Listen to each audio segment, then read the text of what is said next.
Kedatangan yang aneh. Emma Johnson turun dari taksi online di depan gang kecil di kota gede, Yogyakarta. Udara sore bulan Juni terasa panas dan lembab. Tas ransel besar di punggungnya terasa berat, tapi hatinya jauh lebih berat. Sudah setahun ia menyimpan perasaan pada pria yang hanya ia kenal lewat layar ponsel. Namanya Bayu Pratama. Orang Jawa biasa, pemilik toko kelontong kecil bernama Toko Makmur Abadi di ujung jalan ini. Emma berusia 28 tahun, tinggi, berkulit putih, rambut pirang panjang yang sekarang ia ikat rapat dan sembunyikan di dalam jilbab abu-abu tua. Matanya biru, tapi sekarang ia pakai lensa kontak coklat gelap. Wajahnya ia tebalkan bedak dua warna lebih gelap dari aslinya. Ia tidak mau terlihat terlalu bule. Ia ingin terlihat seperti orang Bandung biasa. Namanya pun ia ganti jadi Emi saja. Setahun lalu mereka bertemu di Instagram. Bayu suka memotret makanan pinggir jalan, gudeg, soto, bakmi godok. Emma yang sedang bosan dengan hidup di Sydney mengomentari salah satu fotonya. Dari situ mereka mulai saling balas pesan. Obrolan kecil jadi panjang. Bayu cerita tentang ibunya yang sakit, tentang toko yang sepi, tentang mimpinya membuka cabang. Emma cerita tentang pekerjaan desain grafis yang membosankan, tentang orang tuanya yang bercerai, tentang rasa sepinya di kota besar. Mereka hampir setiap hari chat. Bayu pernah bilang, "Kamu cantik banget, Em, tapi kita beda dunia ya." Emma menjawab, "Aku nggak peduli dunia, aku cuma suka ngobrol sama kamu." Tapi suatu hari Bayu tiba-tiba menghilang. Pesan Emma tidak lagi dibalas. Akun Instagramnya masih ada, tapi tidak aktif. Emma mencari tahu lewat teman online, ternyata Bayu minder. Ia merasa tidak pantas punya pacar bule. Ia takut Emma cuma main-main. Ia memilih mundur sebelum terlalu sakit. Emma tidak terima. Ia sudah terlanjur jatuh cinta. Ia mengambil cuti 3 bulan dari kantor, membeli tiket 1 kali jalan ke Indonesia, dan memutuskan untuk datang sendiri. Bukan untuk liburan. Ia datang untuk mencari Bayu dan membuktikan bahwa perasaannya nyata. Saat pertama kali melihat Toko Makmur Abadi dari kejauhan, jantung Emma berdegup kencang. Bangunan kecil, catnya sudah mengelupas, tulisan nama tokonya ditulis tangan dengan cat semprot. Di depan toko ada motor butut Honda Revo warna biru tua. Itu motor Bayu. Emma tahu dari foto-foto lama. Emma sudah menyewa kosan kecil 2 rumah dari toko itu. Ia membayar 3 bulan di muka. Pemilik kosan, seorang ibu-ibu ramah, bertanya, "Mbak dari mana? Kok sendirian?" Emma sudah latihan jawabannya berulang-ulang di depan cermin. "Dari Bandung, Bu. Mau cari kerja di sini." Ibu itu mengangguk saja, tidak curiga. 2 hari Emma hanya mengamati dari jauh. Ia melihat Bayu membuka toko jam 6 pagi, menyapu halaman, mengangkat karung beras, melayani pembeli dengan sabar. Wajahnya lebih kurus dari foto terakhir. Matanya agak sayu, tapi senyumnya masih sama. Senyum yang membuat Emma rela terbang 6.000 kilometer. Hari ketiga, Emma memberanikan diri. Ia membawa map plastik berisi KTP palsu, teman di Jakarta sudah bantu urus, surat lamaran tulis tangan, dan wajah yang berusaha tenang. Ia memakai baju kurung warna krem, jilbab segi 4 rapi, sepatu flat hitam. Ia berjalan pelan menuju toko. Kakinya gemetar. Di dalam toko hanya ada Bayu dan 1 pembeli tua yang sedang membeli sabun colek. Emma menunggu sampai pembeli itu pergi. Lalu ia melangkah masuk. Bau beras, minyak goreng, dan sabun cuci piring langsung menyergap hidungnya. Bayu sedang menulis sesuatu di buku catatan kecil. Ia mengangkat kepala. "Assalamualaikum, Mas," sapa Emma dengan suara yang sengaja dibuat lebih rendah dan logat Jawa yang masih kaku. "Waalaikumsalam," jawab Bayu sambil tersenyum sopan. "Mau beli apa, Mbak?" "Bukan, Mas. Saya mau ngelamar kerja. Kebetulan lihat tulisan di depan, dibutuhkan kasir." "Saya bisa, Mas. Sudah biasa ngitung duit, nimbang beras, semua bisa." Bayu memandang Emma dari atas sampai bawah. Ia tidak mengenali. Wajah Emma memang berubah karena bedak tebal dan lensa kontak. Jilbab menutupi rambutnya sepenuhnya. Bayu cuma melihat gadis biasa, agak pendiam, kulitnya sawo matang. "Bisa mulai besok?" tanya Bayu langsung ke inti. "Bisa banget, Mas. Jam berapa?" "Jam 6 pagi sudah harus di sini. Gaji UMR Jogja, plus makan siang. Nggak ada BPJS dulu ya, tokonya kecil." "Gak apa-apa, Mas. Saya mau." Bayu mengangguk. Ia menyodorkan buku tamu kecil. "Tulis nama sama nomor HP di sini." Emma menulis dengan tangan gemetar, Emi Lestari. Nomor HP-nya ia tulis nomor baru yang ia beli khusus di Indonesia. Bayu membaca sekilas, lalu tersenyum. Oke, Mbak Emi. Besok ketemu lagi ya. Emma mengangguk, berusaha tersenyum. Saat berbalik keluar dari toko, air matanya hampir jatuh. Bayu baru saja memanggilnya, Mbak Emi. Bukan, Emma. Bukan, sayang, seperti di chat dulu. Tapi Emma malah senang. Setidaknya sekarang ia bisa melihat Bayu setiap hari. Bisa mendengar suaranya langsung. Bisa berada di dekatnya tanpa Bayu tahu bahwa gadis yang baru saja melamar kerja itu adalah orang yang pernah ia tinggalkan setahun lalu. Malam itu di kosan, Emma duduk di lantai. Ia membuka HP, membuka folder foto lama. Ada foto selfie Bayu yang tersenyum lebar di depan tokonya. Ada tangkapan layar chat terakhir sebelum Bayu menghilang. Maaf ya Em, aku nggak pantas. Kamu pasti bisa dapat yang lebih baik. Emma membaca kalimat itu berulang-ulang sampai matanya perih. Ia menangis pelan. Tapi bukan karena sedih. Ia menangis karena akhirnya ia berada di tempat yang selama ini hanya ia lihat lewat foto. Ia sudah satu langkah lebih dekat. Besok ia akan mulai bekerja sebagai kasir. Besok ia akan belajar cara Bayu menghitung uang receh. Cara ia memanggil pembeli, Bu, Mas, Mbak, cara ia tersenyum meski lelah. Emma mematikan lampu kosan. Di luar terdengar suara motor lewat, dan anjing menggonggong pelan. Ia berbaring di kasur tipis, menatap langit-langit kamar yang gelap. Dalam hatinya ia berdoa agar rencana gila ini berhasil. Ia rela jadi orang lain. Ia rela menyembunyikan siapa dirinya sebenarnya. Yang penting ia bisa berada di samping Bayu. Yang penting suatu hari Bayu mau melihatnya lagi sebagai Emma. Bukan Mbak Emi. Bukan kasir baru. Tapi Emma yang dulu pernah membuat hatinya bergetar lewat pesan singkat di malam hari. Hari-hari pura-pura. Hari pertama kerja, Emma bangun jam 4 pagi. Perutnya mules karena cemas. Ia mandi air dingin, memakai jilbab yang sama, bedak tebal lagi, lensa kontak coklat, lalu berjalan kaki ke toko. Langit masih gelap, jalanan sepi, hanya ada beberapa motor pengantar koran dan tukang sayur. Sesampainya di depan toko Makmur Abadi, lampu neon sudah menyala. Bayu sedang menyapu halaman dengan sapu lidi. Emma langsung ikut menyapu tanpa diminta. Bayu hanya melirik sekilas lalu mengangguk kecil. Mereka bekerja dalam diam sampai toko dibuka jam 6. Pembeli pertama adalah seorang bapak tua yang beli rokok dan kopi saset. Emma langsung berdiri di belakang mesin kasir tua yang berderit. Ia sudah latihan semalaman menghitung uang rupiah di kosan supaya tidak lambat. Sepanjang pagi Emma berusaha keras. Ia menimbang beras 5 kilo dengan tangan gemetar, menghitung kembalian 1000 per 1000, memanggil pembeli, Mbak, atau Bu, sesuai umur. Bayu hanya mengawasi dari jauh. Kadang ia mengoreksi pelan kalau Emma salah taruh barang, tapi tidak marah. Malah terlihat lega karena akhirnya ada yang bantu. Siang hari toko mulai ramai. Anak sekolah beli permen dan snack, ibu-ibu beli minyak goreng dan telur. Emma berkeringat deras di bawah jilbab, tapi ia tetap tersenyum. Setiap kali Bayu lewat di belakangnya, jantung Emma berdegup kencang.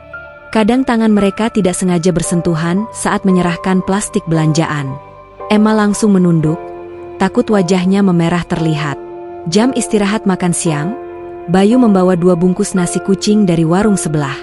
Mereka makan di bangku kayu belakang toko. Emma membuka bungkusnya pelan-pelan, takut ketahuan cara makannya berbeda. Bayu makan cepat sambil melihat HP. Emma hanya memandang punggung Bayu yang sedikit bungkuk, karena kebiasaan mengangkat karung berat. Ia ingin sekali menyapa dengan nama panggilan lama, tapi ia menahan diri. Sore hari, saat toko mulai sepi, Emma menyusun ulang rak sabun dan sampo. Bayu duduk di kursi plastik depan toko, menghitung uang hasil hari itu. Emma mencuri pandang. Wajah Bayu terlihat lelah, tapi matanya masih lembut seperti dulu.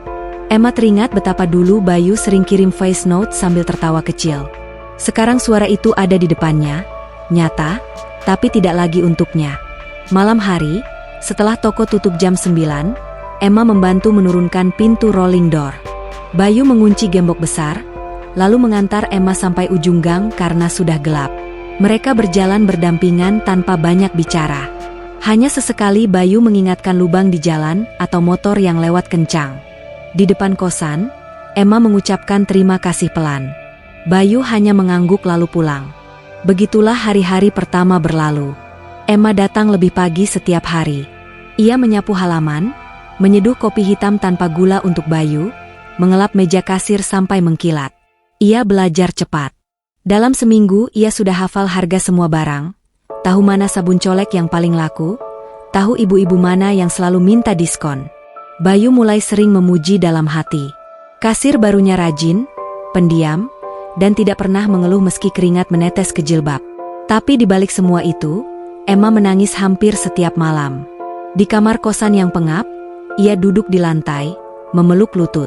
Ia rindu dipanggil, "Em," dengan nada manja seperti dulu. Ia rindu Bayu mengirim foto makanan dengan caption, "Ini enak banget, kapan-kapan aku masakin ya." Ia rindu saat Bayu masih berani bilang kangen. Sekarang Bayu hanya memanggilnya, "Mbak Emi," dengan nada biasa, seperti memanggil siapa saja. Beberapa kali Emma hampir ketahuan. Suatu hari ia tidak sengaja bilang, "Tang Yu," pada pembeli anak kecil. Anak itu bengong, lalu ketawa. Bayu mendengar dari belakang, hanya mengernyit bingung tapi tidak bertanya. Lain waktu Emma lupa menyebut, "Mas," saat memanggil Bayu, langsung diam saja. Bayu menoleh, tapi Emma buru-buru pura-pura sibuk menimbang gula. Yang paling berat adalah saat Bayu mulai bercerita tentang kehidupannya. Suatu sore hujan kecil, toko sepi. Bayu duduk di dekat rak rokok, memandang jalanan. Ia tiba-tiba berkata pelan bahwa dulu ia pernah dekat sama orang luar negeri lewat Instagram, tapi ia memilih mundur karena malu. Emma yang sedang menghitung stok mie instan langsung membeku. Tangannya gemetar. Ia ingin menoleh, ingin bilang, "Itu aku." Tapi ia hanya diam, menunduk dalam-dalam sampai jilbabnya menutupi wajah yang hampir menangis. Malam itu Emma pulang lebih lambat. Ia duduk di trotoar depan toko yang sudah tutup, memandang lampu neon yang masih menyala. Air matanya jatuh tanpa suara. Ia tahu Bayu masih menyimpan cerita tentang Emma di hatinya. Tapi Bayu tidak tahu bahwa Emma sekarang ada di sampingnya setiap hari, menyeduh kopinya, menghitung uangnya, menyapu tokonya. Emma semakin sering membuatkan sesuatu kecil untuk Bayu. Kadang membawa pisang goreng dari kosan, kadang membawa teh manis hangat saat Bayu batuk kecil. Bayu selalu menerima dengan senyum dan ucapan terima kasih. Senyum itu membuat Emma semakin yakin bahwa usahanya tidak sia-sia. Meski Bayu belum tahu siapa dia sebenarnya, setidaknya Bayu mulai nyaman dengan kehadirannya. Di akhir minggu kedua, Bayu mulai mengajak Emma makan malam di warung soto dekat toko. Mereka duduk berhadapan, makan dalam diam. Emma memandang Bayu yang sedang meniup soto panas. Cahaya lampu warung menerangi wajah Bayu yang tampak lebih rileks. Emma merasa dadanya sesak. Ia ingin sekali meraih tangan Bayu di atas meja, ingin bilang bahwa ia rela melakukan semua ini karena cinta. Tapi ia hanya diam, menunduk, menyendok kuah soto pelan-pelan. Sepulang makan, Bayu mengantar Emma sampai kosan lagi. Malam itu bulan purnama terang sekali. Bayu berhenti sebentar di depan pintu kosan, seperti ingin bicara sesuatu, tapi akhirnya hanya mengucapkan selamat malam. Emma masuk kamar, langsung menutup pintu, lalu menangis di dalam pelukan bantal. Ia tahu perjalanan masih panjang. Ia tahu pura-puranya masih harus berlanjut. Tapi setiap hari yang ia lewati bersama Bayu, meski dengan nama dan wajah palsu, terasa seperti anugerah. Emma berbaring di kasur, menatap langit-langit. Ia membayangkan suatu hari nanti Bayu akan memanggilnya Emma lagi. Suatu hari nanti Bayu akan tahu bahwa kasir rajin yang setiap pagi menyeduh kopi untuknya adalah orang yang dulu pernah ia tinggalkan. Dan semoga saat itu tiba, Bayu tidak lagi malu. Semoga saat itu tiba, Bayu mau menerima cintanya apa adanya. Rahasia mulai retak. Hujan deras mengguyur Yogyakarta sejak siang. Jalanan di depan toko makmur abadi berubah jadi genangan coklat. Pembeli sepi, hanya 1-2 orang yang buru-buru beli sabun atau susu. Emma berdiri di belakang kasir, tangannya sibuk mengelap meja yang basah karena angin membawa cipratan air hujan. Bayu duduk di kursi plastik dekat pintu, memandang luar dengan tatapan kosong. Udara dingin, lampu neon berkedip-kedip karena listrik agak bermasalah. Emma mencuri pandang ke arah Bayu. Wajahnya terlihat lebih tua dari umur sebenarnya. kerutan kecil di dahi, kantung mata tipis. Emma tahu Bayu sering begadang menghitung utang supplier. Toko ini satu-satunya sumber penghasilan keluarga sejak ibunya sakit stroke 2 tahun lalu. Emma ingin memeluknya, ingin bilang bahwa dia ada di sini sekarang, tapi jilbab dan bedak tebal terus mengingatkannya untuk diam. Sore menjelang malam, hujan masih belum reda. Bayu akhirnya membuka cerita. Ia bicara pelan, seperti hanya untuk dirinya sendiri. Ia bilang dulu pernah sangat suka sama seseorang di Instagram. Orang itu dari luar negeri, cantik, baik, selalu menyemangati kalau Bayu cerita susah. Mereka chat hampir setiap hari selama berbulan-bulan. Bayu pernah berharap banyak, tapi semakin dekat semakin takut. Ia merasa kecil. Ia cuma anak kampung, sekolah cuma sampai SMA, punya toko kecil yang kadang untung kadang boncos. Ia takut orang itu cuma kasihan atau main-main. Akhirnya ia memilih menghilang. Menghapus semua pesan, unfollow, dan berusaha melupakannya. Emma mendengarkan sambil memegang erat ujung meja kasir. Jantungnya seperti dihantam palu. Air matanya naik ke pelupuk, tapi ia tahan mati-matian. Ia ingin berteriak bahwa orang itu adalah dia, bahwa ia tidak pernah main-main, bahwa ia sampai rela terbang jauh dan menyamar hanya karena tidak sanggup kehilangan Bayu. Tapi ia hanya diam. Bibirnya terkancing. Tangan kanannya mencengkeram lengan bajunya sendiri sampai jari-jari memutih. Hujan makin deras. Petir menyambar di kejauhan. Lampu toko mati sebentar, lalu hidup lagi. Bayu menghela napas panjang, lalu bangun mengambil senter kecil dari laci. Ia seperti menyesal sudah bercerita terlalu banyak. Ia kembali duduk, memandang lantai yang basah. Malam itu Emma pulang dengan payung kecil yang hampir tidak berguna. Jilbabnya basah separuh, sepatunya becek. Di kosan ia langsung duduk di lantai kamar mandi, membiarkan air hujan dan air matanya bercampur. Ia menangis tanpa suara sampai tenggorokan sakit. Ia tahu Bayu masih menyimpannya di hati, tapi Bayu juga masih terlalu takut untuk mencintainya. Keesokan harinya cuaca cerah, tapi hati Emma tetap gelap. Ia tetap datang pagi, menyapu, menyeduh kopi, melayani pembeli dengan senyum palsu. Bayu bersikap biasa saja, seperti tidak pernah cerita apa-apa kemarin sore. Mereka kembali jadi majikan dan kasir biasa. Sore harinya, adik Bayu yang bernama Dika datang ke toko. Dika masih kuliah semester akhir, sering membantu kalau libur. Ia membawa tas ransel besar dan langsung duduk di dekat kasir sambil main HP. Emma sedang menghitung uang receh, tidak terlalu memperhatikan. Tiba-tiba HP Emma jatuh dari atas meja. Layar masih menyala, terbuka galeri foto. Dika yang duduk paling dekat langsung memungutnya. Matanya langsung membelalak. Di layar ada foto Emma yang asli, tanpa jilbab, rambut pirang tergerai, tersenyum di pantai Australia. Di bawahnya ada foto selfie Emma dan Bayu dari chat lama yang disimpan sebagai tangkapan layar. Dika langsung berdiri, menoleh ke Emma, lalu ke Bayu yang sedang mengangkat karung beras di belakang. Wajah Dika berubah dari bingung jadi kaget luar biasa. Ia membuka mulut, hampir berteriak memanggil kakaknya. Tapi Emma lebih cepat. Ia merebut HP dari tangan Dika, wajahnya pucat pasi. Tangan gemetar hebat. Dika tidak bodoh. Ia langsung menghubungkan semua tanda. Logat yang kadang aneh, kulit yang terlalu putih meski sudah pakai bedak, cara Emma memandang Bayu yang selalu lembut. Dika membuka galeri HP-nya sendiri, mencari foto lama yang pernah dikirim Bayu setahun lalu. Foto Emma yang asli. Persis. Dika menoleh ke Emma lagi. Kali ini matanya penuh tanya. Emma hanya menggeleng pelan, memohon. Matanya berkaca-kaca. Tapi Dika tidak bisa diam. Ia berjalan cepat ke arah Bayu, menunjukkan layar HP-nya. Bayu yang sedang mengangkat karung langsung menurunkan barangnya. Ia mendekat, melihat foto itu. Wajah Bayu berubah perlahan. Dari bingung, jadi terkejut, lalu jadi pucat. Ia menoleh ke Emma yang sekarang berdiri membeku di belakang kasir. Bedak tebalnya mulai luntur karena keringat dingin. Matanya merah. Bibirnya bergetar. Bayu tidak langsung marah. Ia hanya memandang lama, seperti mencoba mencocokkan wajah di depannya dengan wajah yang pernah ia lihat ratusan kali di layar HP setahun lalu. Emma tidak tahan. Ia meraih tas kecilnya, Berlari keluar toko tanpa peduli hujan kecil kembali turun. Ia lari menyusuri jalan gang, air mata bercampur air hujan di wajahnya. Bayu mengejar. Ia berlari kencang, sepatunya terpleset di genangan air beberapa kali. Dika hanya berdiri di depan toko, memandang kakaknya yang mengejar gadis itu dengan wajah panik. Emma terus lari sampai ke kosannya. Ia masuk kamar, mengunci pintu, lalu ambruk di lantai. Ia menangis terseduh-seduh. Semua usahanya selama ini terasa sia-sia. Ia takut Bayu marah. Ia takut Bayu membencinya karena berbohong.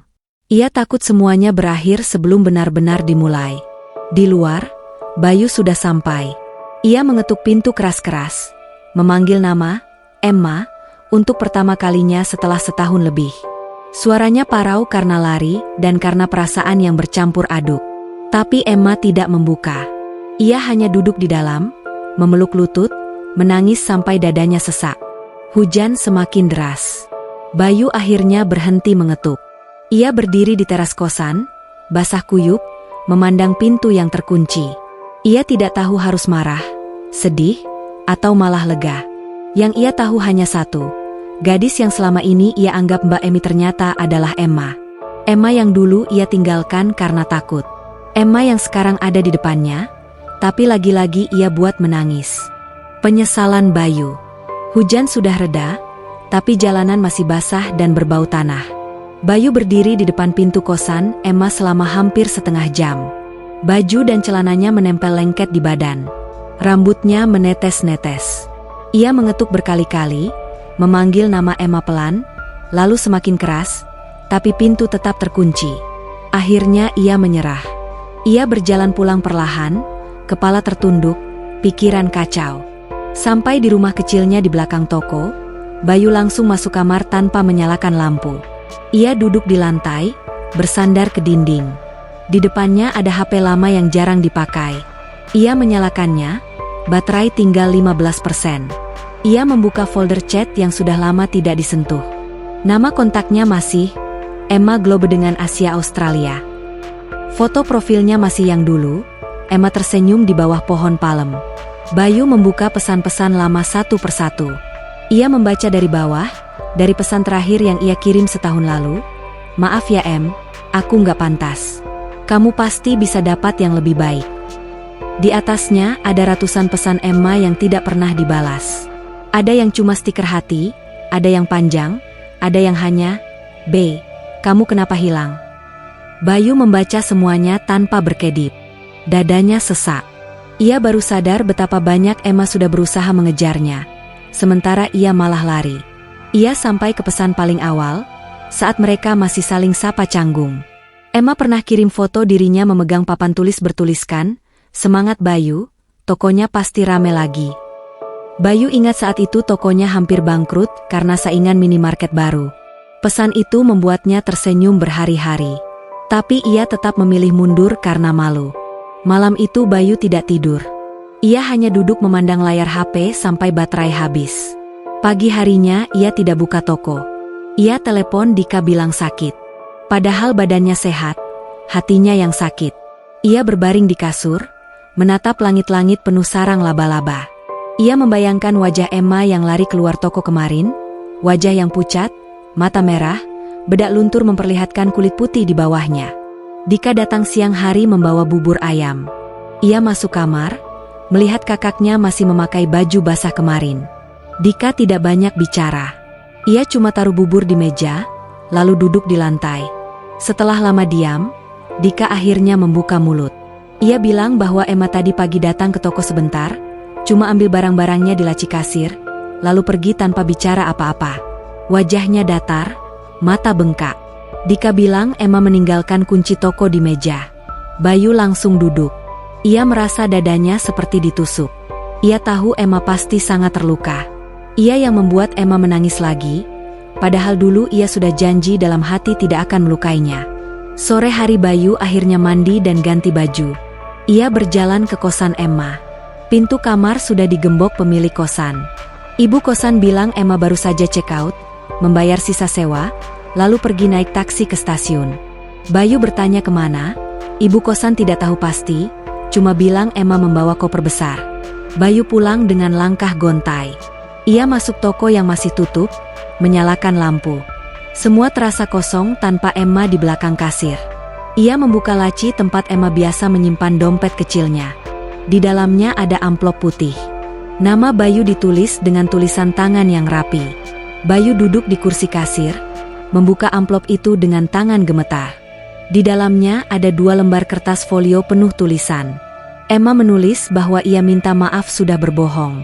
Ia menulis bahwa ia tahu Bayu pasti marah, tapi ia tidak menyesal datang ke Indonesia. Ia menulis bahwa selama jadi Mbak Emi, ia adalah orang paling bahagia di dunia karena bisa melihat Bayu setiap hari, bisa menyeduh kopi untuknya, bisa mendengar suaranya langsung. Ia menulis bahwa ia sudah belajar masak gudeg dan soto dari YouTube, hanya karena Bayu pernah bilang suka. Ia menulis bahwa ia sudah siap tinggal di Jogja selamanya, meski harus jadi kasir toko kelontong seumur hidup, asal bisa bersama Bayu. Di paragraf terakhir Emma menulis bahwa ia akan pulang ke Australia minggu depan. Ia tidak mau memaksa. Ia hanya ingin Bayu bahagia, meski bukan bersamanya. Ia menutup surat dengan kalimat, "Terima kasih sudah membuatku merasa dicintai, walau cuma sebentar." Bayu membaca surat itu berulang-ulang sampai matanya perih. Air matanya jatuh menetes di kertas, sampai tintanya luntur sedikit. Ia menangis seperti anak kecil, bahunya berguncang. Ia menyesal sekali. Ia menyesal karena dulu mundur. Menyesal karena kemarin diam saja saat Emma lari. Menyesal karena tidak langsung memeluknya dan bilang maaf. Malam itu Bayu tidak tidur lagi. Ia duduk di teras toko, memandang jalanan yang sepi. Ia memegang surat Emma di tangan kiri, HP di tangan kanan. Ia membuka Instagram lama, mencari akun Emma. Masih ada, tapi story terakhir adalah foto koper di bandara dengan caption, "Going home." Bayu langsung mencari tiket pesawat ke Sydney, tapi ia sadar dompetnya tidak cukup.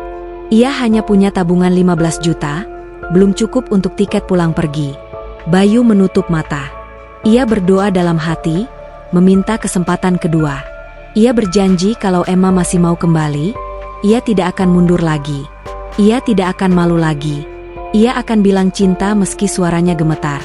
Pagi harinya Bayu membuka toko seperti biasa. Ia menyapu halaman, menyeduh kopi hitam, tapi cuma 1 gelas. Gelas kedua ia taruh di meja kasir, tempat Emma biasa duduk. Ia memandang gelas itu lama sekali, sampai kopinya dingin. Pembeli datang, ia layani dengan senyum paksa. Semua orang tahu ada yang salah, tapi tidak ada yang bertanya. Sore hari Dika datang lagi. Ia bilang Emma tadi pagi mengirim pesan lewat Instagramnya. Cuma 1 kalimat, "Tolong jaga Mas Bayu ya." Dika memperlihatkan pesan itu. Bayu membaca, lalu memeluk adiknya erat-erat. Ia menangis di bahu Dika tanpa suara. Malam itu Bayu menutup toko lebih awal. Ia masuk kamar, membuka lemari, mengeluarkan kotak kecil berisi tabungan dan surat-surat penting. Ia menghitung ulang uangnya. Ia tahu ia tidak punya cukup untuk ke Australia, tapi ia juga tahu ia tidak bisa diam saja. Ia harus melakukan sesuatu sebelum Emma benar-benar pergi selamanya. Di luar, langit cerah penuh bintang. Bayu menatap langit itu dari jendela kamar. Ia berbisik sendiri, suaranya serak karena menangis seharian. Ia berjanji pada dirinya sendiri bahwa ia akan mengejar Emma. Bukan dengan pesan Instagram lagi, tapi dengan datang langsung. Ia akan membuktikan bahwa kali ini ia tidak akan lari lagi. Jarak yang menyakitkan. Seminggu setelah rahasia terbuka, suasana di toko makmur abadi terasa seperti rumah kosong. Bayu tetap membuka toko setiap pagi, menyapu halaman, menyalakan lampu neon, tapi semuanya dilakukan dengan gerakan lambat dan mata kosong. Gelas kopi kedua tetap ia buat setiap hari, diletakkan di meja kasir, lalu dingin tanpa disentuh. Pembeli yang biasa sudah tahu ada yang salah. Mereka hanya membayar cepat dan pergi tanpa banyak bicara. Emma masih datang ke toko selama beberapa hari pertama. Ia muncul jam 6 pagi seperti biasa, jilbab rapi, bedak tebal, tapi matanya bengkak dan bibirnya kaku. Ia tidak lagi menyapa Bayu dengan senyum. Ia hanya mengangguk kecil kalau disapa, lalu langsung bekerja. Menghitung uang, menimbang beras, mengemas belanjaan. Tangan mereka tidak pernah lagi bersentuhan. Jarak 1 meter di antara mereka terasa seperti jurang. Bayu ingin bicara, ingin minta maaf, ingin memeluknya, tapi setiap kali melihat wajah Emma yang datar ia langsung kehilangan keberanian. Ia takut Emma menolak. Ia takut Emma benar-benar sudah menyerah. Jadi ia hanya diam, membiarkan hari berlalu dalam keheningan yang menyakitkan. Malam hari Emma selalu pulang tepat jam 9. Ia berjalan sendirian di gang gelap, payung kecil di tangan meski tidak hujan. Di kosan ia langsung masuk kamar, mengunci pintu, lalu duduk di lantai. Ia membuka koper besar yang sudah setengah penuh. Pakaian, sepatu, buku, semua dimasukkan satu persatu. Tiket pulang ke Sydney sudah ia beli untuk tanggal 28 Juni, tinggal 5 hari lagi. Ia memandang tiket itu lama sekali setiap malam, lalu menangis pelan sampai tertidur. Bayu tahu Emma akan pergi. Ia tahu dari ibu kosan, dari Dika, dari story Instagram Emma yang sekarang jarang update. Setiap malam ia duduk di teras toko, memandang kosan Emma yang lampunya masih menyala sampai larut. Ia ingin lari ke sana, mengetuk pintu, memohon Emma tetap tinggal. Tapi kakinya seperti tertancap di lantai. Rasa malu dan takut masih lebih besar dari rasa cintanya. Hari Selasa malam, Emma datang ke toko lebih lambat dari biasanya. Ia membawa kotak kardus kecil berisi barang-barang pribadinya, gelas kopi, pulpen, buku catatan kecil, dan beberapa lembar foto Polaroid yang pernah ia cetak diam-diam. Foto Bayu sedang tersenyum di depan toko. Ia meletakkan kotak itu di meja kasir tanpa melihat Bayu. Lalu ia mengambil gaji terakhir yang sudah disiapkan dalam amplop coklat. Ia mengangguk kecil, lalu berbalik pergi. Bayu hanya berdiri di tempatnya, tangannya memegang kotak kardus itu erat-erat. Ia ingin mengejar, tapi kakinya tidak bergerak. Ia hanya memandang punggung Emma yang menjauh sampai hilang di ujung gang. Malam itu Emma menulis surat terakhir. Ia menulis di atas kertas folio yang sama seperti sebelumnya. Tulisannya rapi meski tangannya gemetar. Ia menulis bahwa ia akan pergi tanggal 28 pagi. Ia menulis bahwa ia tidak marah lagi, hanya sedih. Ia menulis bahwa ia sudah belajar banyak selama di Jogja. Cara hidup sederhana, cara tersenyum meski hati sakit, cara mencintai orang yang takut dicintai. Ia menulis bahwa ia akan selalu mendoakan Bayu bahagia, meski bukan bersamanya. Di akhir surat ia menulis satu kalimat. Kalau suatu hari kamu sudah tidak takut lagi, cari aku ya. Aku akan tetap menunggu. Emma melipat surat itu rapi, memasukkan ke dalam amplop putih, lalu menyelipkannya di laci kasir tempat ia biasa menyimpan dompet. Ia tahu Bayu pasti menemukannya setelah ia pergi. Pagi hari tanggal 27 Juni, Emma bangun jam 3. Ia mandi, memakai baju biasa, kaos putih dan celana jeans, jilbab sudah tidak lagi dipakai. Rambut pirangnya dibiarkan tergerai. Ia menarik koper besar keluar kosan. Ibu kosan memeluknya lama, menangis pelan. Emma hanya tersenyum kecil, lalu naik taksi ke stasiun Lempuyangan. Dari sana ia naik kereta ke Jakarta, lalu lanjut ke bandara. Di stasiun, Emma duduk di bangku tunggu, memandang kereta-kereta yang datang dan pergi. Ia membuka HP, membuka galeri foto. Ia menghapus satu persatu foto Bayu yang pernah ia simpan. Tapi saat sampai foto terakhir, foto Bayu sedang tertawa di depan toko, jarinya berhenti. Ia tidak sanggup menghapus. Ia hanya memindahkan foto itu ke folder tersembunyi, lalu mematikan HP. Bayu baru menemukan surat itu jam 2 pagi tanggal 28. Ia tidak bisa tidur. Akhirnya masuk toko, duduk di kursi kasir, membuka laci. Amplop putih itu langsung terlihat. Ia membaca surat itu dengan tangan gemetar. Air matanya jatuh lagi, kali ini lebih deras dari sebelumnya. Ia menangis sampai sesenggukan, sampai bajunya basah di bagian dada. Setelah menangis, Bayu tiba-tiba berdiri. Ia masuk kamar, membuka lemari, mengambil celana jeans dan jaket paling bagus yang ia punya. Ia mengambil dompet, kartu ATM, KTP. Ia membuka aplikasi travel, memesan tiket kereta eksekutif paling pagi ke Jakarta. Ia tidak peduli uang tabungannya hampir habis. Ia tidak peduli toko akan tutup beberapa hari. Yang ada di pikirannya hanya satu. Ia harus ke bandara sebelum Emma naik pesawat. Jam 4 pagi, Bayu sudah di stasiun. Ia naik kereta pertama, duduk di kursi dekat jendela, memandang sawah-sawah yang masih gelap. Ia memegang surat Emma di saku jaket, membacanya lagi dan lagi sepanjang perjalanan. Dadanya sesak, tapi kali ini ada tekad yang besar di dalamnya. Di Jakarta, Bayu langsung naik taksi ke Bandara Soekarno-Hatta. Ia sampai jam 10 pagi.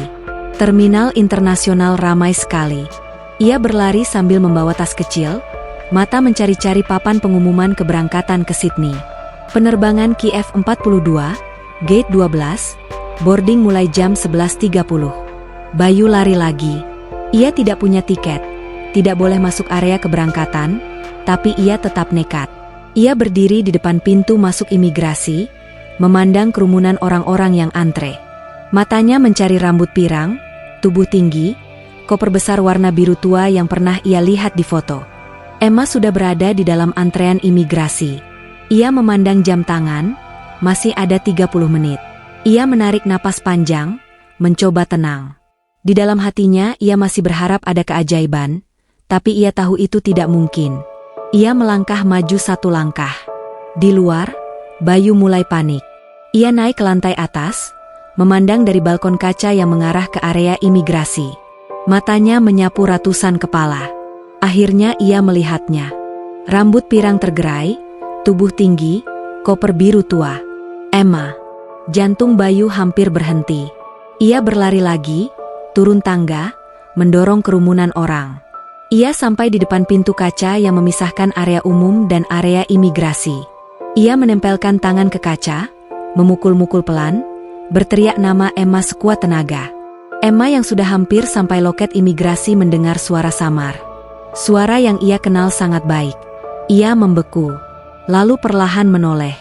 Di balik kaca, Bayu berdiri dengan jaket kusut, rambut acak-acakan, mata merah, tangan menempel di kaca, mulutnya terus memanggil namanya. Emma menjatuhkan paspornya. Ia berlari balik, mendorong orang-orang di belakangnya, berlari menuju pintu kaca itu sambil menangis. Mereka bertemu di tengah-tengah. Bayu memeluk Emma erat-erat, tangannya memegang punggung Emma seperti takut ia hilang lagi. Emma menangis di dada Bayu, tangannya mencengkeram jaket Bayu sampai jari-jarinya memutih. Orang-orang di sekitar berhenti, memandang, ada yang tersenyum, ada yang mengambil video. Petugas bandara hanya diam, membiarkan mereka beberapa menit. Bandara Soekarno-Hatta. Kerumunan di terminal keberangkatan internasional tiba-tiba terasa hening bagi Emma dan Bayu. Mereka berdiri di tengah lantai marmer yang mengkilap, memeluk satu sama lain dengan erat, seolah takut kalau melepaskan sebentar saja orang itu akan lenyap lagi.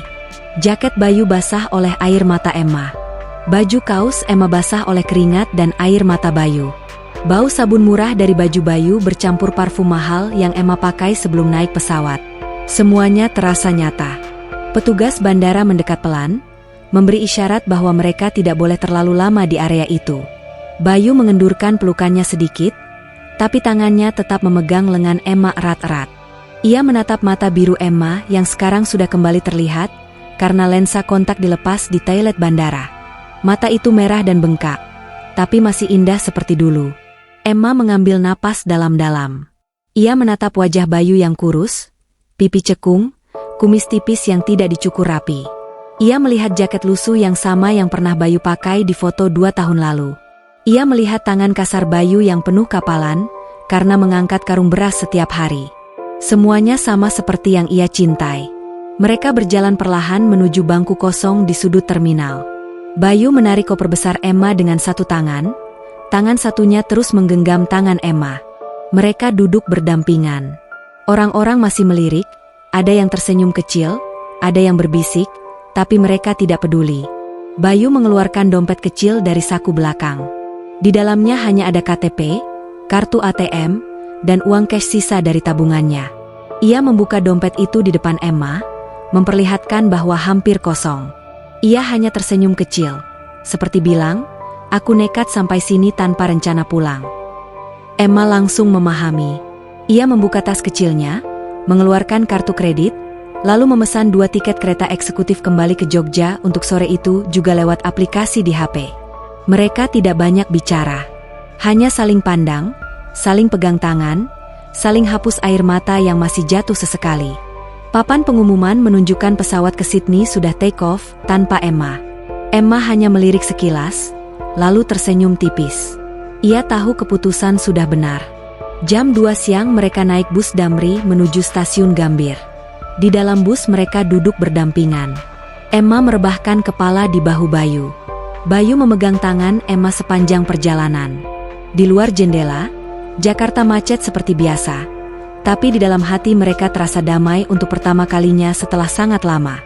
Di stasiun, mereka makan siang di warung kecil. Bayu memesan nasi uduk 2 porsi. Emma makan dengan lahap, meski matanya masih merah. Bayu memperhatikan Emma makan, lalu tiba-tiba tertawa kecil. Emma bingung. Bayu hanya menggeleng, lalu mengusap sudut bibir Emma yang kotor sambil tersenyum. Gerakan kecil itu membuat Emma menangis lagi, tapi kali ini karena bahagia. Kereta eksekutif berangkat jam 4 sore.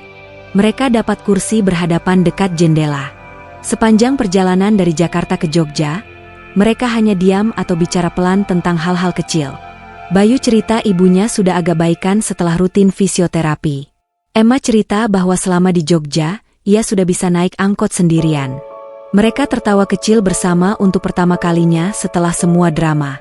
Malam menjelang, lampu kereta dimatikan. Emma tertidur dengan kepala di pundak Bayu. Bayu memandang wajah Emma yang akhirnya tenang. Rambut pirangnya jatuh menutupi sebagian wajah. Bayu menggeser rambut itu pelan, lalu mencium kening Emma sangat pelan. Ia berjanji dalam hati bahwa mulai sekarang ia tidak akan lari lagi.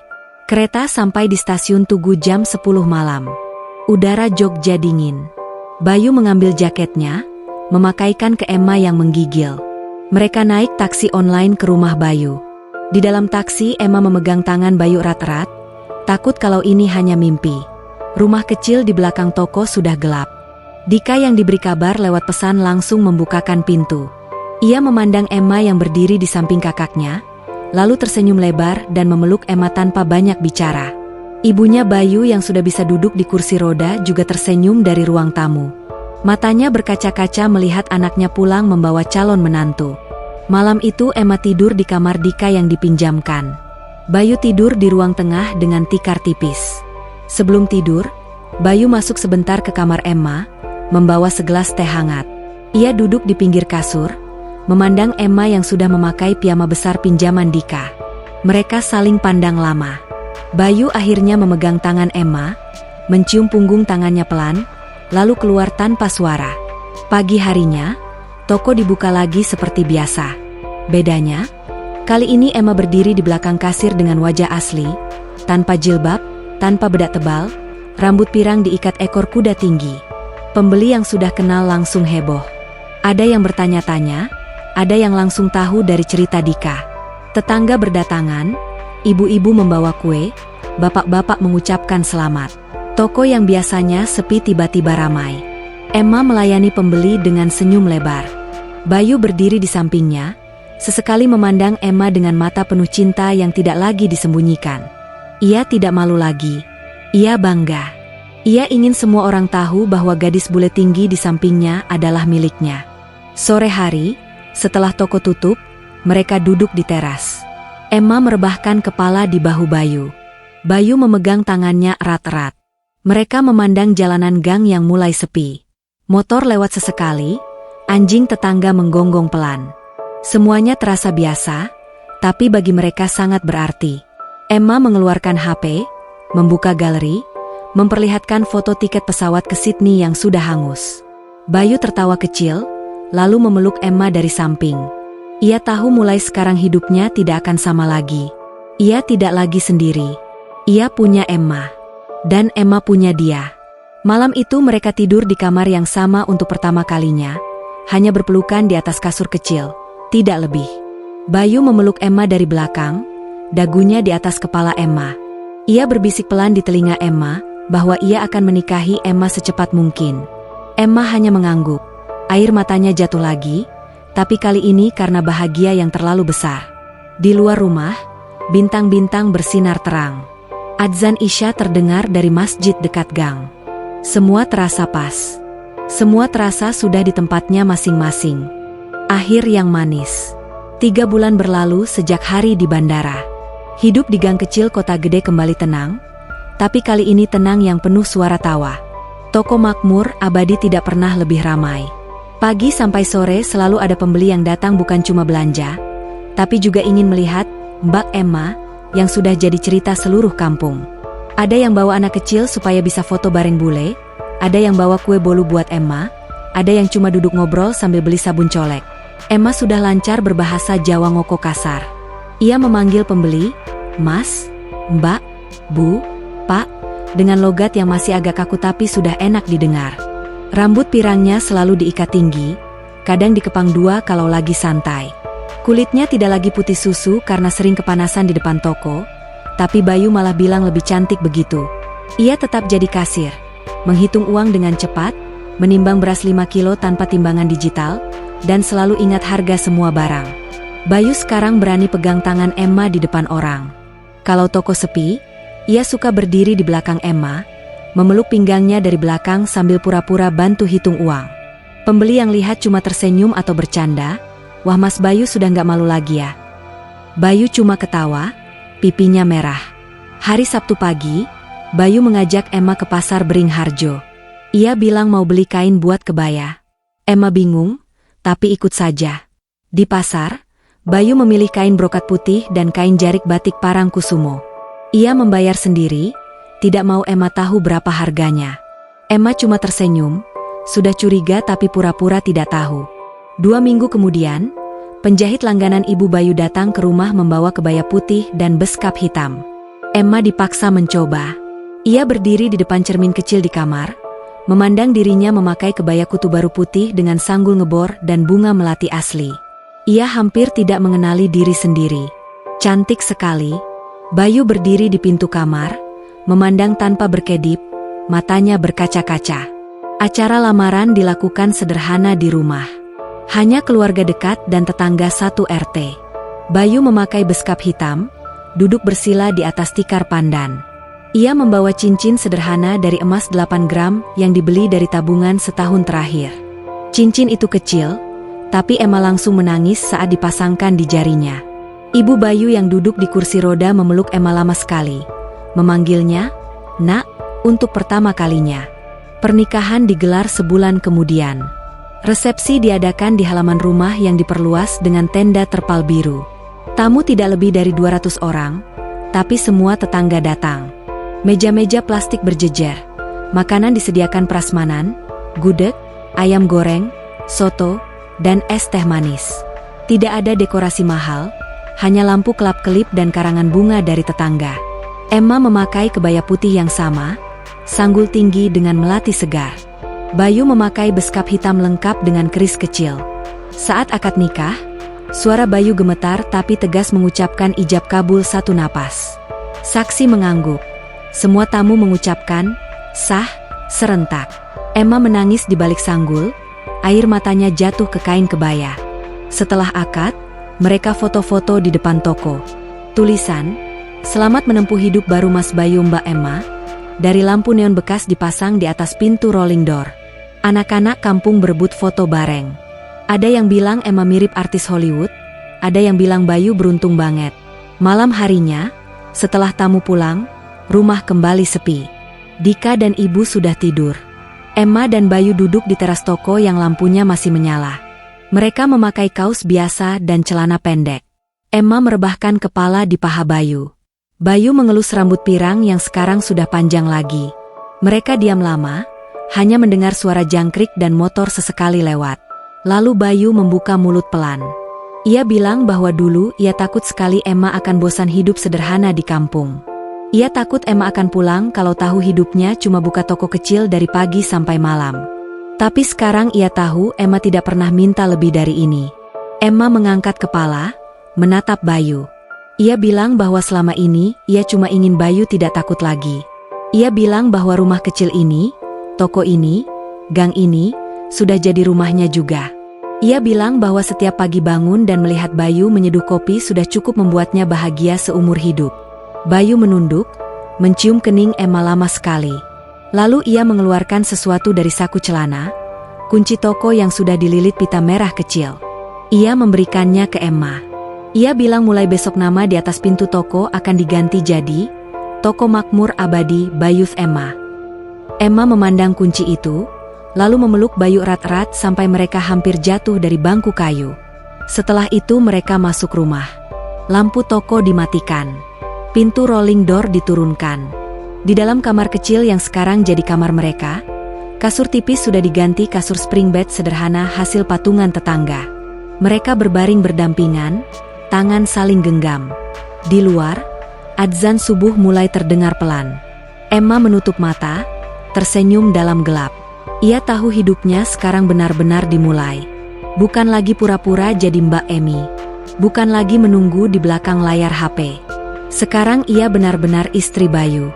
Sekarang ia benar-benar punya rumah. Bayu memeluk Emma dari belakang, dagunya di pundak Emma. Ia berbisik pelan, suaranya serak tapi penuh bahagia, "Aku gak nyangka kasirku jadi istriku." Emma hanya tersenyum lebih lebar, memegang tangan Bayu yang melingkar di perutnya. Ia menjawab dalam hati, "Aku juga gak nyangka orang yang aku kejar sampai nyamar, akhirnya mau nerima aku apa adanya." Di luar jendela, langit mulai terang. Hari baru dimulai. Toko akan buka jam 6. Kopi akan diseduh. Pembeli akan datang. Tapi kali ini mereka melakukannya berdua. Selamanya.